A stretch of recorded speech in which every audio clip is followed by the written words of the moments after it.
So the next Warhammer 40k balanced data slate is coming out rather soon. Let's go through what we know about it, and a few of the things that most need to happen for a bunch of 40k factions.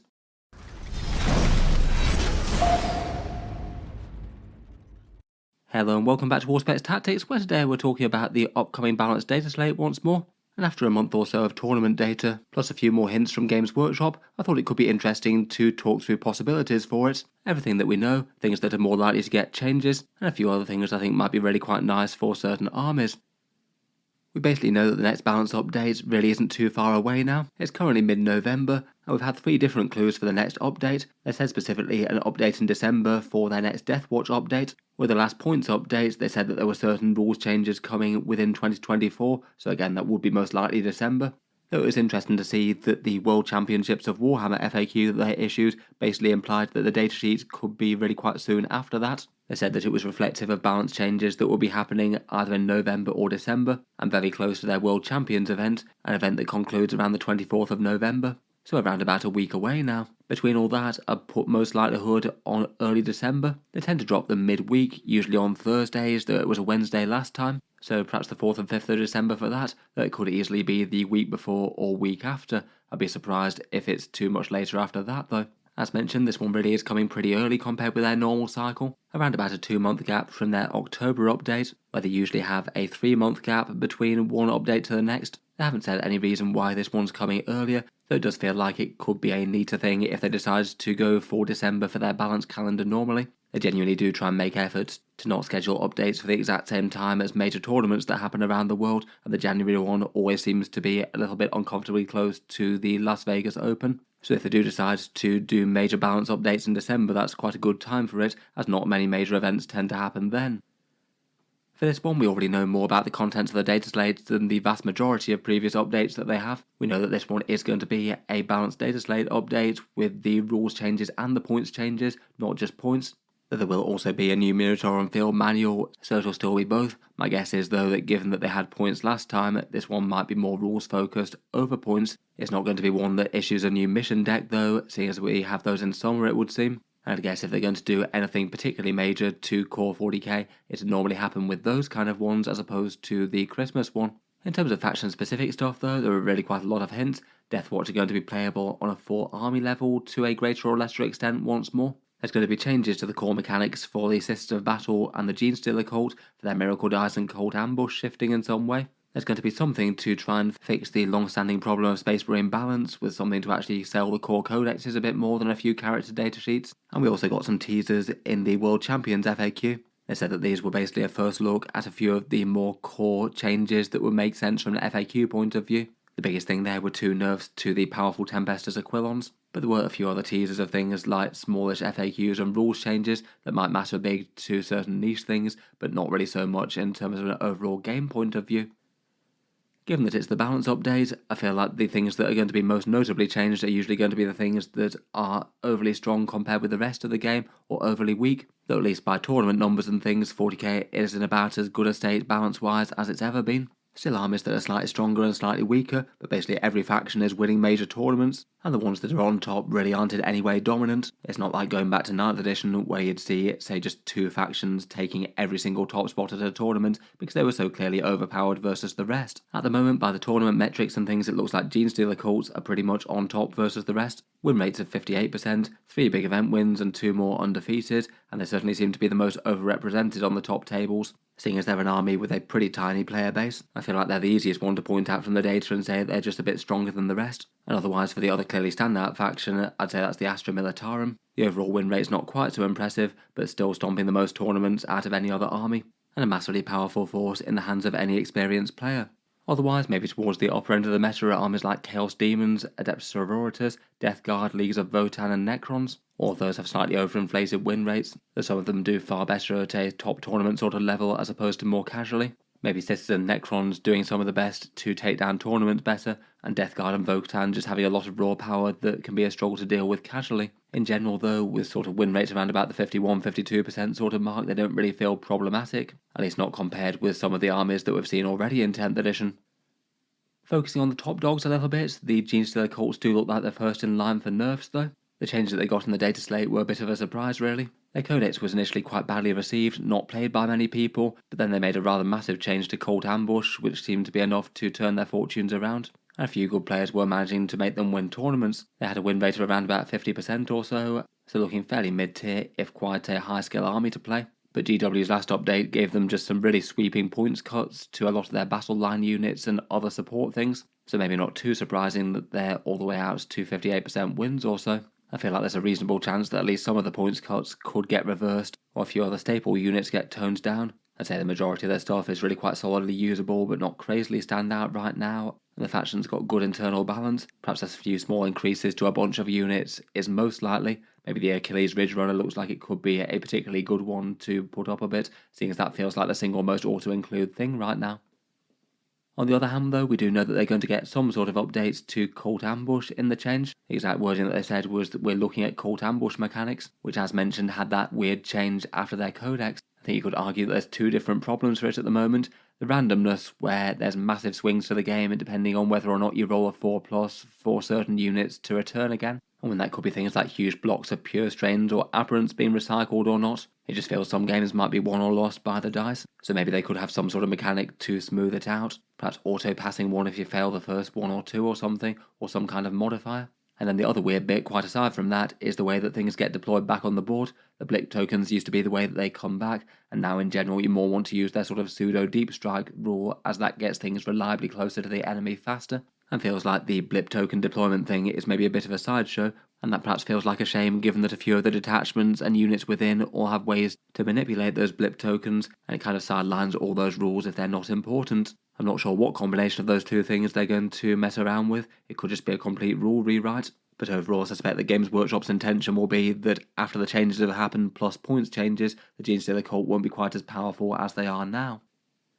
Before we move on, I'll just give a quick shout out to Tabletop Stronghold, today's video sponsor, makers of magnetic carry cases based in the USA. Magnetic cases are a fairly popular way to get Warhammer miniatures from A to B these days. The idea being that you attach magnets to the undersides of your model bases, and then it keeps them attached to trays and transport, so you can have loads of miniatures in a small amount of space without needing to pad them with foam or anything. They've got a Black Friday sale on that started, around about 30% off their top line prices for their particular mag cases.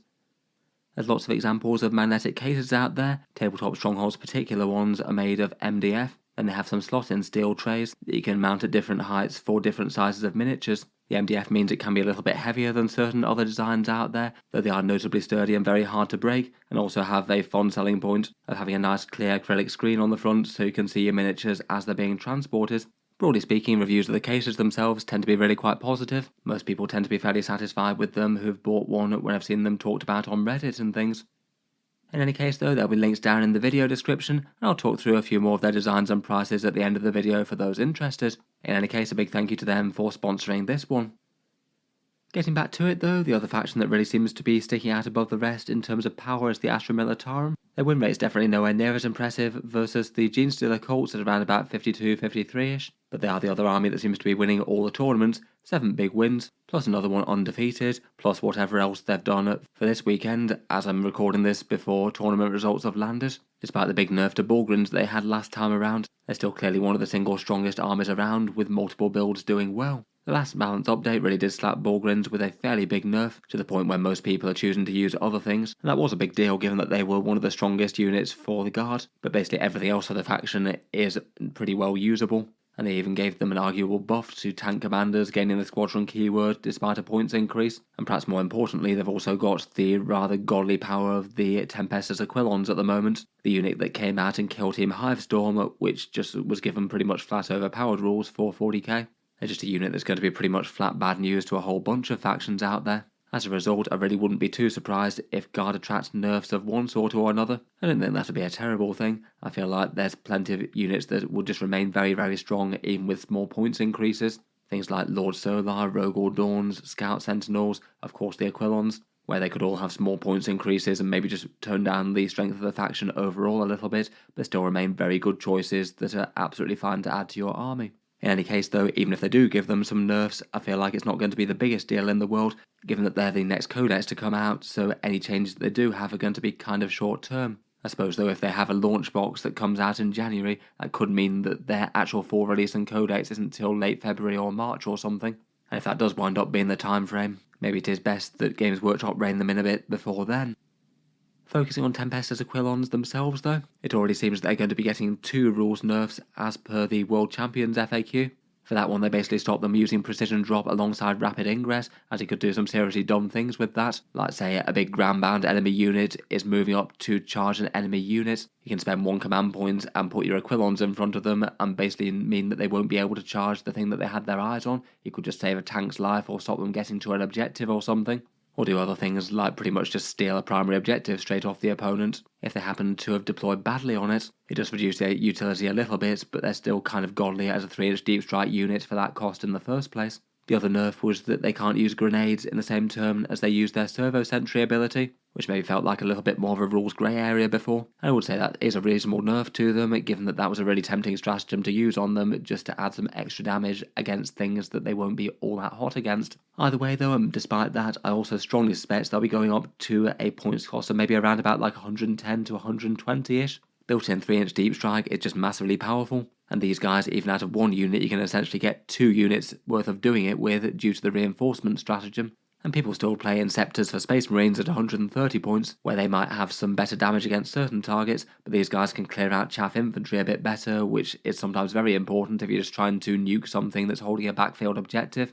And you can also deny far more board space with these guys spread out, plus get up to 10 OC if it matters. These guys have a lot of big advantages over Inceptors. I suspect if they went up to that kind of points bracket, you'd still see top list taking them, maybe more like 1 unit as opposed to spamming 2 or 3 of them. But 3-inch deep strike is just a massive power boost in terms of point scoring that your opponent can't do much about.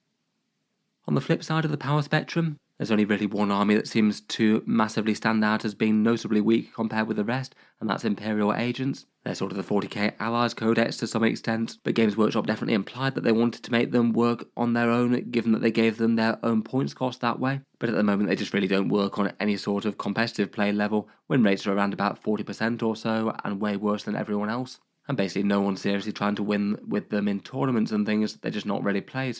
Otherwise, there's the long-suffering standard Codex Space Marines, in a slightly weird place where they're outshone by most divergent chapters, and it's a particular feels bad if you're playing other than Ultramarines in the core Codex. There's maybe a little bit of stats that depress the win rates, and some people still win tournaments with them. I do feel like the regular chapters need far more of a selling point versus the divergent ones. Otherwise, the majority of other factions seem to be above Games Workshop's previously stated targets of around 45% wins, though there's a fair few that seem to be clustered around the sort of 45-46 sort of mark. There still hasn't really been that much time for data to build up, but things like Grey Knights, Dark Angels, Chaos Knights, Black Templars and World Eaters seem to be around there.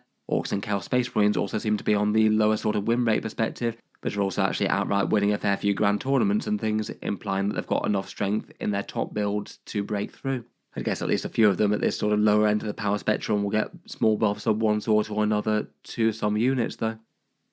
Talking through them a bit more specifically, and Imperial Agents are the clearest ones that need some help. Unlike some of the others where Games Workshop gave them nudges in the last points update, Games Workshop gave them literally nothing for some reason. And my guess at the time was that they just probably can't be fixed without rules changes. If you just went the way of reducing points, they'd be made into a sort of weird board control style army, doing move blocking and scoring shenanigans as opposed to actually playing the game in a more normal way. I feel like that wouldn't really please many people at all. There's a really obvious way to add more strength in giving them an overarching faction rule though. It was an odd decision in the first place not to give them any sort of standalone faction rule besides their allies one when their Codex came out. It just made their standalone army rules feel like a bit of an afterthought.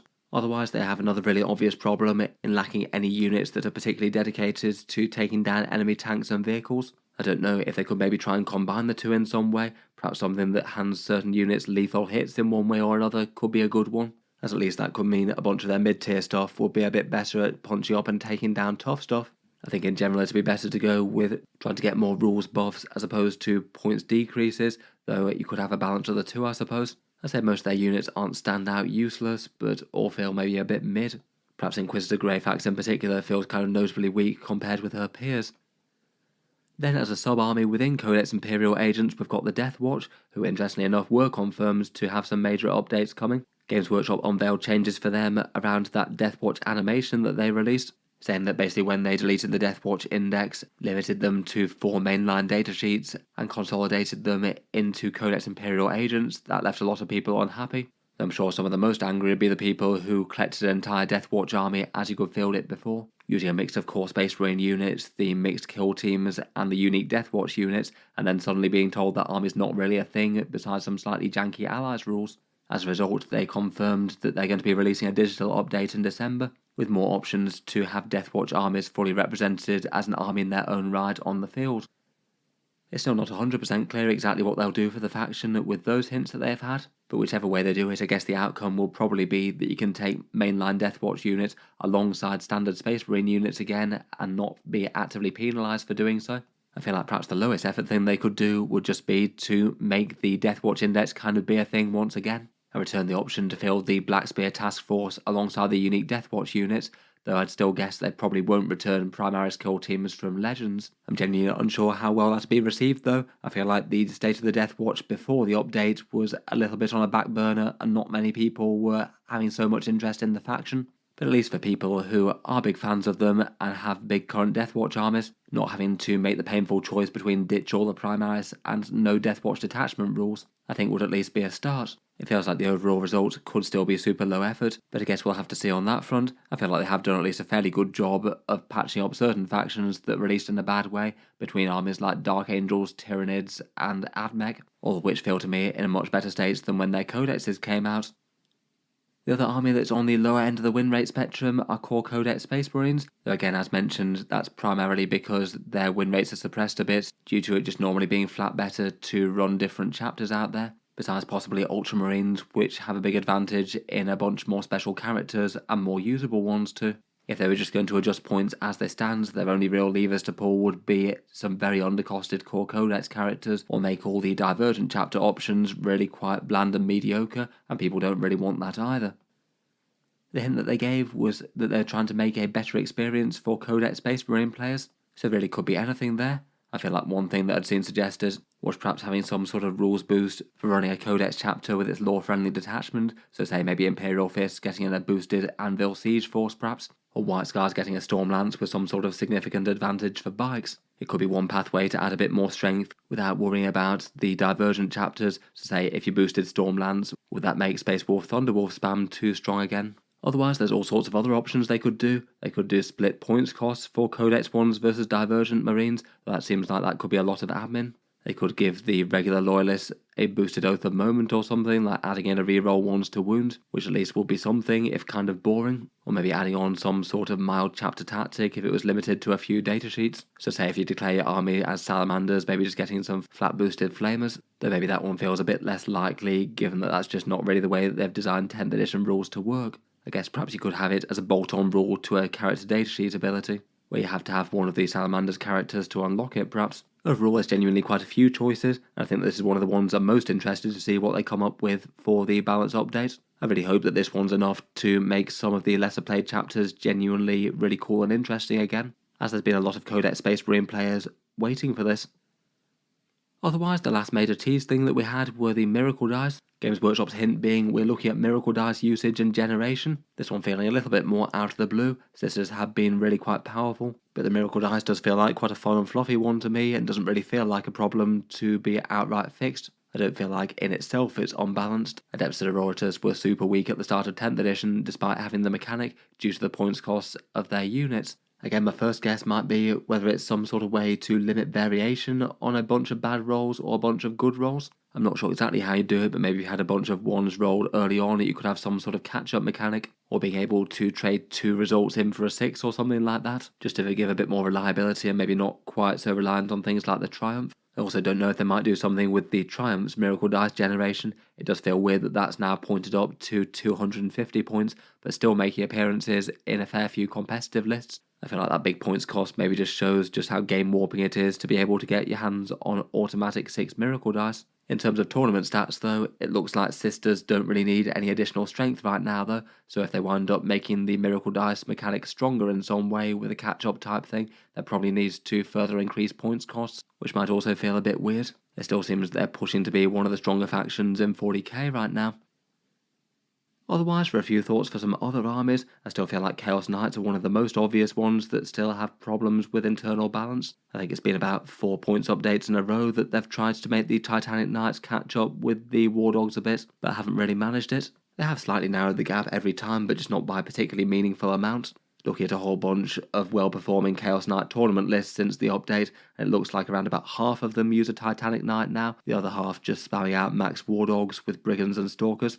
Maybe implies things are getting a little bit better, but you still don't really tend to see Chaos Knight lists that are actually fully centered around the big knights. Perhaps if they just give them one more solid points cut, a bunch of 20 to 30 points off the big knights, then that'll finally shift things around a bit. They do seem to have a bit of room for the faction's overall strength to increase, given that they're one of the weaker armies in 40k right now. Win rate's around about 46% or so. So maybe there's a little bit more room for being kind of brave with the big knight buffs. I feel like whenever this is talked about, people talk about doing some sort of core faction rewrite or doing something else to mess with the rules of the big knights, even if they did give them that walk-through walls power. But I strongly suspect that just the right points cost will balance the War Dogs plus the big knights. The Imperial ones are quite a good example of that at the moment. They often tend to run a good mix. The Chaos Knights, though, just need to be significantly cheaper than the Imperial versions, given that they lack the Feel No Pain and the inbuilt rerolls. And at the moment, that's just not really the case. Lots of the Imperial Titanic ones are the same or lesser cost compared with some of the big Chaos ones, which just feels kind of weird. I know they've got their Battle Shock things going on, but it's just not quite as valuable as the Imperial special rules, so the Titanic Knights need to be cheaper.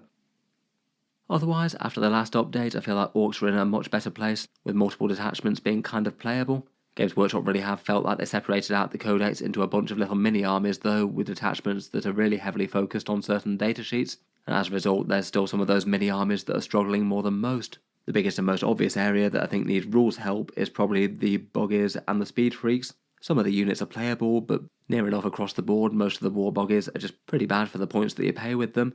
I feel like their datasheets just don't really do a very good job of representing the things that you'll see on the tabletop. They just feel like they should be a bit more dangerous. And I feel like some datasheet buffs of one sort or another would probably be the way that I'd go. I guess they could also just dial up the rules for the Cult of Speed. I feel like the rules and stratagems genuinely aren't too bad there, it's just the datasheets they've got to work with aren't very good. So I'd rather buff the datasheets than buff the detachment, and mean those buggies are even better there but even worse everywhere else.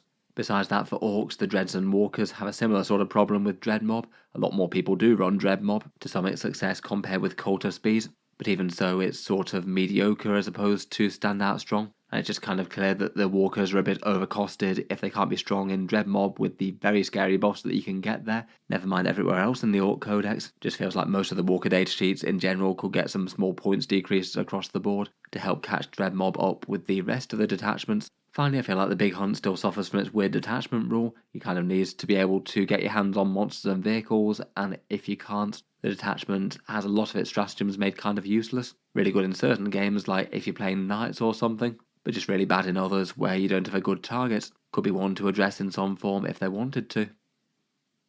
Next up, the Black Templars felt like one of the biggest losers out of the last update. Previously, they felt like a pretty well balanced army to me, win rates around about 49%, most of their datasheets being used in competitive play. Just really felt like one of the armies, like say Tau or Leagues of Votan or something, where the majority of their datasheets work, but the faction doesn't seem overpowered as a whole, so probably should just leave them alone. But Games Workshop instead decides to slap them with some nerfs to a couple of their characters, plus their big Crusader squads going up by far more than you'd expect. I know a few people have managed to win tournaments with them, and perhaps Games Workshop just doesn't want Horde Marines being the successful way to play them on the tabletop. But even if that were the case, I feel like they were disproportionately hard on them, going up 40 points. As a result, they look like they're on the lower end of the power curve once again, win rates of around about 45%, and I feel like you could pretty much just completely revert those points cuts, or at least lessen them so they're half as bad as they used to be, and that's to have them moving in the right direction again.